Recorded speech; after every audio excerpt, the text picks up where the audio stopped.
y'all. Welcome to Unheard Sessions, filmed here at the Douglas Theater. I'm your host, Indigo, and today I have with me Chris. How you doing? Good. Okay. So, y'all, Chris is not only one of my colleagues, because we went to Middle Georgia together, but he's also a mix and mastering recording engineer. He's also a DJ, and he's also a producer. You wear a lot of hats. I do. That's crazy.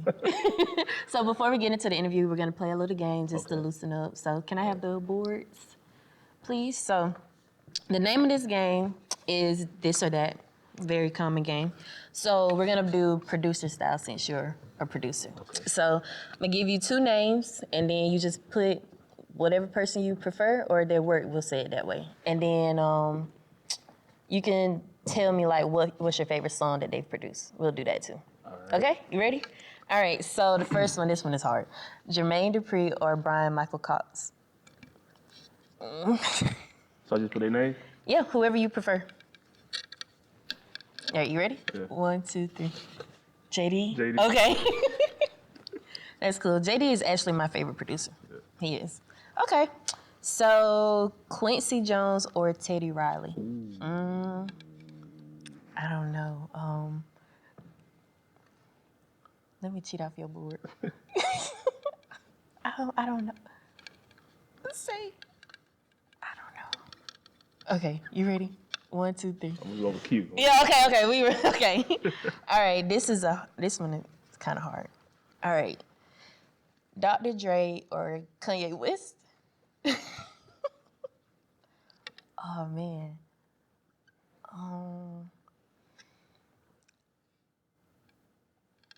All right, sorry. I don't know. Are you ready? Go. I gotta keep it West Coast. Okay, I was about to. I don't know. It's crazy because Kanye is actually one of my favorite artists, though. I have to say both with that one. This one is hard. Pharrell or Timbaland? Oh man. I don't know, y'all. All right, you ready? Go. Okay, both. I said for real. All right. We got two more. All right. DJ Premier or RZA? You taking it?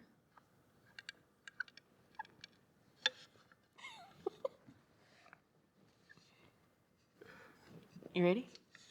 Both. Okay. All right, last one. Crazy. Last one. Jay Dilla or Madlib?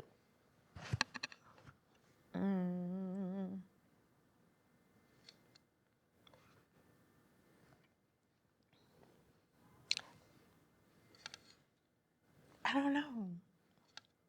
All right, you flip yours. I'm gonna put whatever you put. Okay, hold on. I'm right there too. All right. All right, cool. So, out of all of these producers, who would you say is your favorite? Or let's say your top 3. I'll take it. Top 3? Yep. I'm going Dre, 1. Okay. Pharrell, 2. Thank you. Quincy, 3. Okay, so favorite songs or projects? Dre.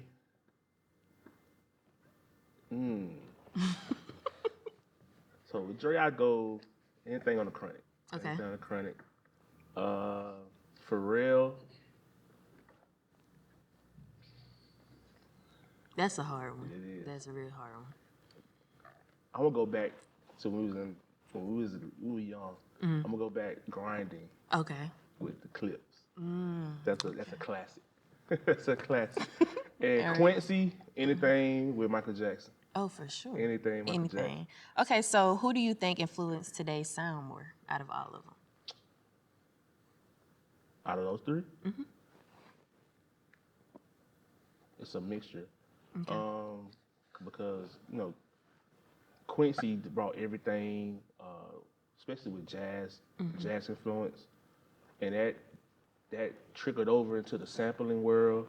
We started sampling his projects on these different up and coming artists.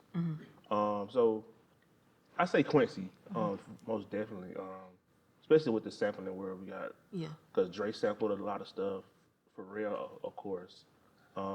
And today we're sampling those songs that was already sampled. So Right, this is a domino effect. Yeah, so as a producer, how do you feel about sampling? Um, I love it. I just don't like when people really just they just take the song instead of just bits and pieces, so you can think about I feel like that comes from somewhere, and then later on you see that it's a Quincy song or something instead of just taking the actual song and just putting your vocals on it. Gotcha. I don't really feel like that's sampling, but for the sampling world, I love it. I love it. Okay, cool. So we are just gonna go straight into who you are, because like I said, you wear multiple hats, and that's very interesting. So, how did you first get into music, and which role came first for you? So, was it being an engineer, a DJ? Like, let's just talk about. With me, it started just being a musician, playing drums in church, then later on playing piano, and taking that and building with my friends. Me and my homies, we started producing with each other, and then from there, it went to engineering, which is a lost art. I don't think a lot of people look at engineering as important, but it's very important because But that's really that's the way it goes. Musician, and producer, then engineer. For me. Okay, so what was the moment that you realized this is more than a hobby for you? When I go to sleep thinking about it and wake up thinking about it. That's Yeah. when it's that constant. That's the great feeling. So you mentioned that engineering, would you say it's not as respected? I think this is just a lost art. I don't think it's pretty much like disrespected. I think it's a lot of people don't want to take the time to learn how to do it. Making a beat, I'm not saying making beats are easy. Yeah. But it's a very saturated. A lot of people want to be beat makers or producers, or the artists. People want to be artists, and that's fine. That's cool. But I feel like not a lot of people want to learn the art of frequencies and learning how to do this and manipulating audio. I think that's a lost art. Gotcha. So what's the difference between engineering and producing? Producing, you're making the music. You're making the music. You bringing your drums in, your pianos, everything. Engineering, you're taking that audio and making it sound better for the streaming world or your platforms. You're just making it sound 10 times better than when you record it, because raw vocals, you're gonna sound a certain way. Yeah. Putting your own ear to it for the world is very important, because when you're on these different distributions, you can see the difference in quality when it comes to engineering. Somebody who's starting out rather than somebody who's like very popular, like Jason Joshua. You can tell the difference in quality. So learning the art, learning how to do different things in engineering is very important to me. Gotcha. So which lane do you feel like you're more creative in?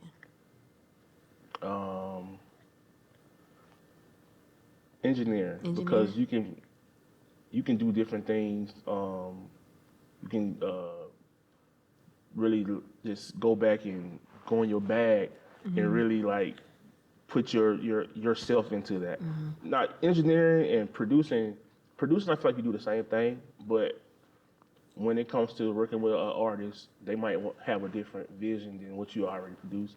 So you find yourself going back in and changing up something like that. They might not want that piano right there, but to you, that might be your favorite part of the track. So engineering, you can put your own thing to it and really make it happen. Yeah, so have you had a session with like an artist and like you're recommending like, oh, maybe they want to take the piano out, let's say that, but from your ear, you're like, no, I'm gonna leave that in. So how do you go about that whole thing? I mean, have you ran into anything like that where you had? I have, but you really want to work with people who you feed off each other. You know what I'm saying, and they trust your vision, and but some artists might not want that, and you gotta just go with it. They're paying customers. Yeah, I got you. All right, so who or what shaped how you hear music today? my mom. You know, growing up in the house, she played a lot of gospel music, and you know, growing up, you know, listening to that all the time, you really appreciate the art. And then later in school, learning that gospel just derives from jazz. So learning jazz growing up also and putting them together really shaped how I hear music. Is very dense, and you know, picking that apart and putting it in different genres was very important to me. Gotcha. Do you think today's artists study sound enough? No, I don't think so. Why not? You can kind of you can tell. No, it's different because it can be a lot more. I feel like some artists do, but a lot of artists don't, and you can tell in their music. Yeah. It's kind of like a one-trick pony, especially with artists who have an album and like 5 tracks kind of sound the same, like it's a continuation. And so you can kind of tell they don't really study the art of sound. Yeah. They just go in and vibe. Yeah. That's the thing. When would you say things changed? Like, as a producer, that you noticed things changed? When producers just find a loop and just go with that instead of explain going in that? and building a track from ground up. There's nothing wrong with. I don't want to just Yeah, of course. poop on artists who or producers who take loops and stuff, because you know there's a lot of fire tracks that have loops, but I come from the background of building your track up from the ground, and you might throw a couple samples in there, but you know, looping became a big thing nowadays, and it's just kind of it kind of like cheating a little bit, but you know, Okay. to each his own. Yeah, well, can you like explain looping just a little bit more for our viewers? People have loops, like you go on these different platforms, and you just find a track that has already together. You just bring in your session, and it's really the track is already made for you. Like the horn, you might have horns, pianos, drums already there for you, and you just might add a few things, but the track is already made. Like somebody already made it for you. Oh, gotcha. Okay. All you doing is just looping. Just looping it. Yeah. Okay, that makes sense. Okay. So let's get into your brand. Also, y'all see he has on his DJ CTZ shirt. Is that for sale? You sell those? Or is that just for when you perform it? Oh, okay. Okay. I was just really like branding myself, but Yeah. it will be soon. Okay, I like that a lot. So let's talk about Trapset Entertainment and the West Winds. Okay. So what are they? Is it a brand, a collective, or a mindset? I would say all three. It started out with me and two of my homies, Troy Thrash and Aaron Devereaux. We started West Winds in high school. It's as a producer group, like the three amigos. Yeah.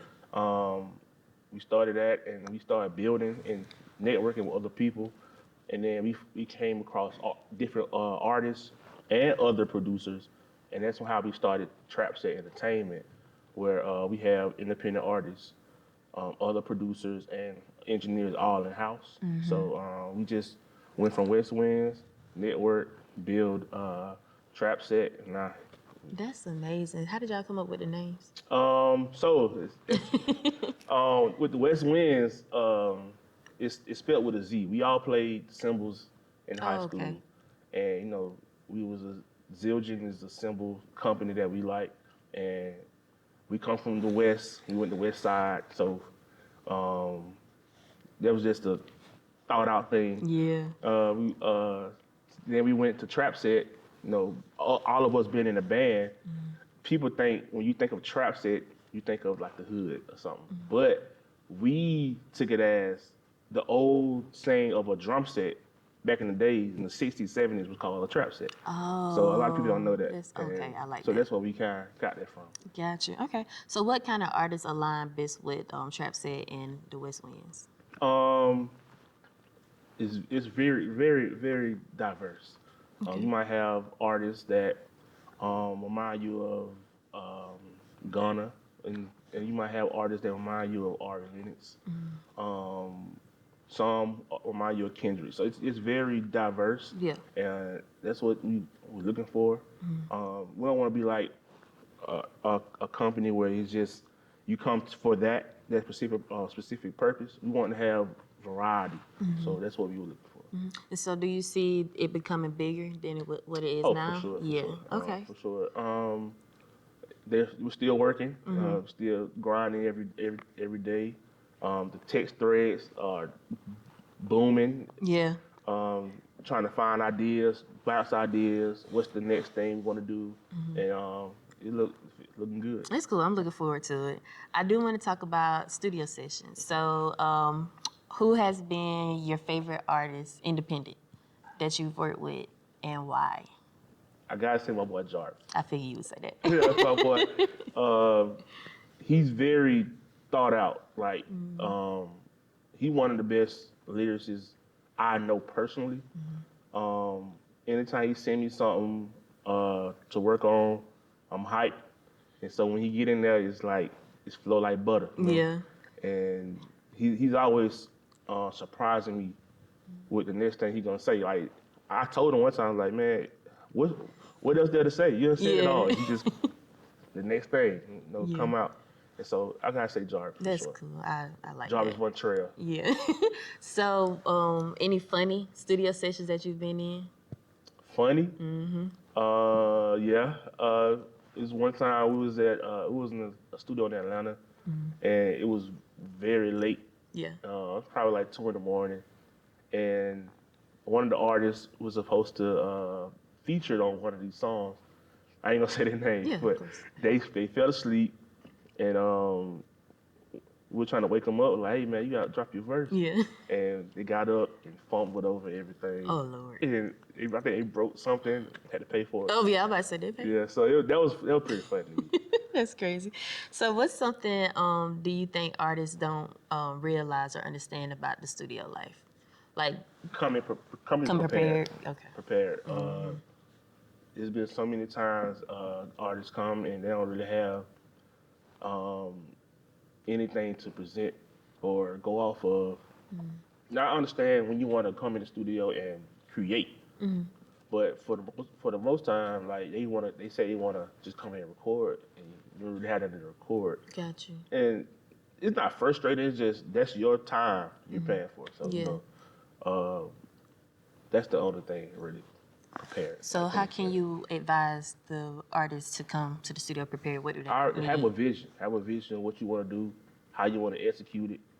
Because going to these big studios, they're not gonna be as lenient as somebody like a homie coming in. Got you. You paying. That's your time. You paying for it. So you gotta be like conscious of that, being prepared. Okay, cool. So, let's talk about you as a DJ. So, and you're currently, of course, working with that. So, how did you get started being a DJ? 3 years ago, I just decided I like when I watch the videos and DJ's videos come up of like different transitions. I think that's like one of the coolest things, transition from a song or using a lyric from a song to transition to another song with the same lyric. I think all that type of stuff is cool. So I was like, I could do that. Yeah. So I just picked up on it, and then went from that to actually doing events like weddings and like different corporate events, and that's a lost art too. DJing is a lost art too. Lost art. I don't know how to scratch right now. I'm still learning how to do that, but as far as like doing different events, I love doing that. I love seeing the crowd move. Yeah. And seeing them dance, smile on their face. That brings joy. So, what's your favorite genre while you're DJing? Got to be the oldies. The oldies. I think it's one song. I think called. I forgot what it's called. Encore. That song moves up. Like the older crowd, like our moms. Yeah. Oh, they move them. They moving on that. Yeah. And so the oldies for sure. The older generation know how to like cut up on the dance floor. I mean, me personally, I just prefer to hear oldies. I mean, it's timeless, and like you said, I mean, it's just something different. Now I'll say this: that with the oldies, it's harder to transition because back then they didn't use a lot of metronomes. It was all felt. So with DJing, it's all about BPMs, like transition to the next song, match the beat. You can't really match the beat perfectly with oldies because it's not really time based how it is with our music, which is time based. So it's easier to transition with hip hop music and R&B music because like of today's world, today's age, because it's really time based. Back then it was all felt and we were grooving. So, but to see the crowd move, definitely notice. Yeah, and when you are DJing, do you do a lot of like requests? Do people come up to you about that? How do you feel about that? I have some wild requests. Really? Yeah, Talk songs about I don't even know, Yeah. but you got to do what you got to do. Yeah. But it's fun. Yeah, that's good. So, can you plug in where people can book you for DJing? Yeah. You go to DJCTeezy. That's DJCTeezy.com. Everything's on there. Different your event, corporate, weddings, birthday parties. You can go on there and really fine tune what you want. I have everything on there. You can go in and fill out your forms, and it'll be sent right to you. And then what about your beats? I haven't been really producing like that. Okay. I haven't really producing. I've been DJing and engineering of late. Well, really not of late because I had a newborn. Oh, congratulations! Thank you. Oh my gosh, She's 5 months now, so we've really been handling her for the last congratulations. 8 months. Yeah. Helping mom out and stuff like that. So, but we will be back with the engineering and stuff. So. That is so good. Oh, that's crazy. Like just sitting here and like we were in school together at one point, and like just seeing how everybody is just like venturing off into life is crazy. I do want to ask you before we go. You are a teacher, I am. right? So how did you get into your school and what school as once well? I graduated, I was already plugged in with the fine arts director for Macon for Bibb County. When I was in band in West Side, he's always come and I used to always chop it up with him and talk to him. And then once I graduated college, he called me one day and was like, "Mr. Tar, I heard you graduated." I don't know who told him that. Yeah. But he's like, "I heard you graduated college, man. We looking for somebody to become a band director." So I don't think I was ready at the time to be a band director. He's like, "That's fine." We said we have an elementary school open. So I was like, that might can work. I can work with the kids, build my way up. Yeah. And that's how I started. He got me an interview with the principal, and now I'm at Rosa Taylor Elementary School here in Macon. Yeah. I've been there for the last 5 years. That's crazy. I'm thinking about becoming a band director one day. I want to graduate with my master's first, which I'll be done with that this semester. Okay. So You doing it? He doing it, y'all. You doing your thing. Yeah, I'm proud of you. I thought about doing Mercy Man. That's what I want to do, but being with the babies has really opened my eyes I love the kids I do because too. at the center I teach music theory, and it's just something about the kids. And then the thing about kids, they get entertained by literally anything. So it's like I could pull out like the little like the drawing boards and stuff. And oh my God, giving them some markers with colors and stuff. They are perfectly happy. And they love it. They love it. They're so I'm really proud of you. That's really good. And how long have you been at the school? This is my fifth year. Wow. This is my 5th year there. So. Oh my goodness. That's crazy. I'm so proud of you. All right, so anything else you would like to share? No, that's it. Be on the lookout for some projects that we're gonna be working on in the near future. I got some stuff, some unfinished stuff that I gotta put out. Yeah. Different events I'll be doing this year. Yeah. DJing. So. Well, it's so good to see you. It has been. What year did you graduate? 21. 21, I did 23. That's crazy. So we haven't seen each other in a long time. Right. That's crazy. That Like I is said, crazy. I'm so proud of you, everything, and any way that I can support you, please let me know any for sure. events. I'm excited for the projects as well. So yeah, like I said, forever Proud proud of of you you. too. Thank you. Like, this is amazing. Thank you This is so amazing, much. for real. It's a lot of work, but I got a great team behind me. So Sure. yeah. All right. Well, y'all, that's all for today's session. I'm your host, Indigo, and I will see y'all on the next episode.